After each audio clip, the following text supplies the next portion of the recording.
அன்பர்களே வணக்கம். பாண்டவர்கள் அஸ்தினாபுரத்திலிருந்து பங்குனி மாதம் 8ஆம் நாள் ரோஹிணி நட்சத்திரத்தில் புறப்பட்டு வாரணாவதம் நகரத்தை சென்று அடைந்தார்கள்.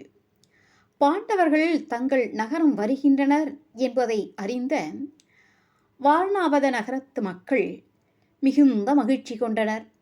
நகரங்களை அலங்கரித்தனர். மங்களப் பொருள்கள் பலவற்றை எடுத்துக்கொண்டு தக்க வாகனங்களில் ஏறி எதிர் சென்றனர்.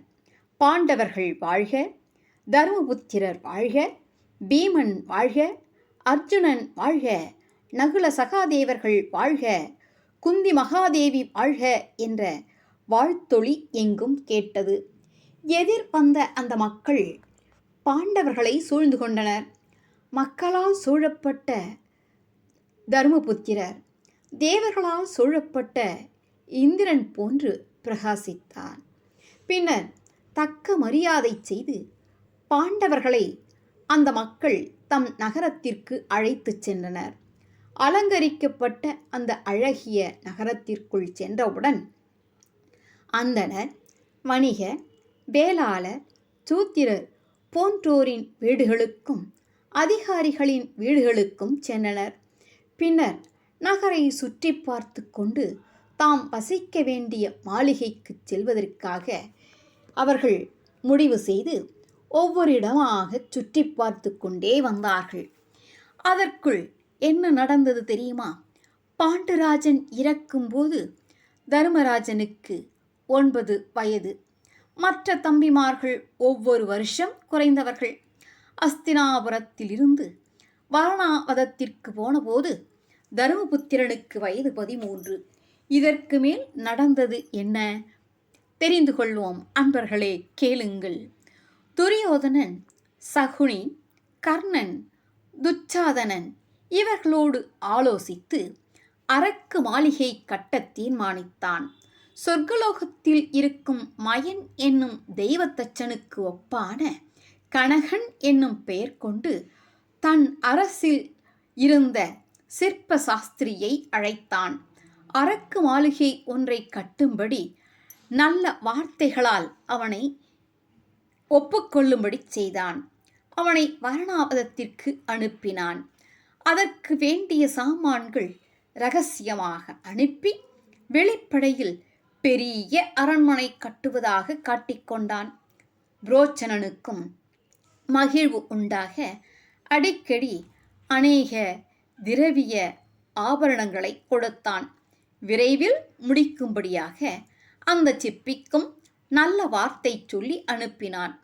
புரோச்சனன் துரியோதனன் அனுப்பிய கனகன் என்கிற சிற்ப சாஸ்திரியை கொண்டு வாரணாவத நகரத்துக்கு பக்கத்தில் உள்ள விஸ்தாரமான ஓர் இடத்தில் குங்கிலியம், அழிஞ்சல் மரம், எண்ணெய், பஞ்சு, அரக்கு, மெழுகு இவற்றால் அஸ்திவாரம் எழுப்பி முன்னம் சுற்று மதிலை சீர்திருத்தி கட்டிக்கொண்டு பின்னர் சொர்க்க, மத்திய, பாதாள லோகங்களில் இருக்கிறவர்கள் எல்லோரும் இந்த மாளிகையை போல் கண்டதில்லை என்று சொல்லக்கூடிய வகையிலே அமைக்க ஆரம்பித்தான்.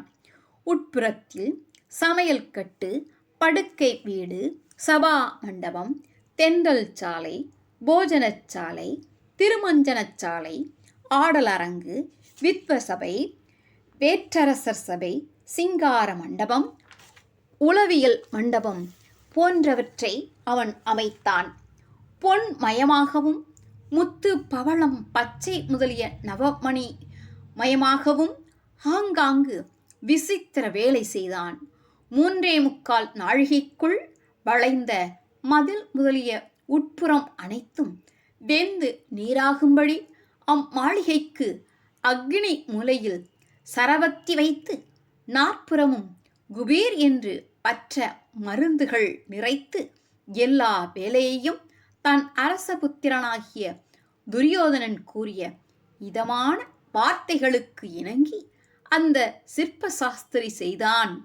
அவனுக்கு ஐவர் மீது உள்ள அன்பால் அந்த ஐவரும் குந்தி தேவியும் உயிர் சேதமின்றி தப்பி பிழைத்து போக பீமன் பள்ளி அறைக்கு அருகில் 5 கால் மண்டபம் ஒன்று இயற்றி அந்த மண்டபத்தில் நடுக்காலை அந்தரமாகவும் பார்ப்பவருக்கு 5 காலின் மேலும் இருக்கும்படியாக செய்து அக்காலின் கீழ் இடும்பவனம் வரைக்கும் சுரங்கம் வைத்து மற்றெல்லா வேலையையும் தீர்த்துவிட்டு அஸ்தினாபுரத்திற்கு வந்தான். துரியோதனனுக்கு மாளிகை கட்டிய செய்தியை தெரிவித்து தன் இருப்பிடம் நோக்கிச் சென்றான். அப்படி சென்ற அந்த சமயத்தில் புரோச்சனன் என்ன செய்தான் தெரியுமா? பாண்டவர்களையும் குந்தி தேவியும் வணங்கினான். மண்டலேஸ்வரா, மங்களம் என்ற பெயரை உடைய இந்த மாளிகையில் தாங்கள் வந்து தங்கி வீற்றிருக்க வேண்டும் என்று அன்பாக அழைத்தான். அதனுள் நுழைந்தவுடன் ஒரு விதமான வாசனை வருவதை தருமபுத்திரன் புரிந்து கொண்டான். நன்கு ஆராய்ந்து பார்த்து அம்மாளிகை அரக்கு, குங்குலியம், சணல் போன்ற எளிதில் தீப்பற்றும் பொருட்களால் கட்டப்பட்டுள்ளது என்பதை புரிந்து கொண்டான்.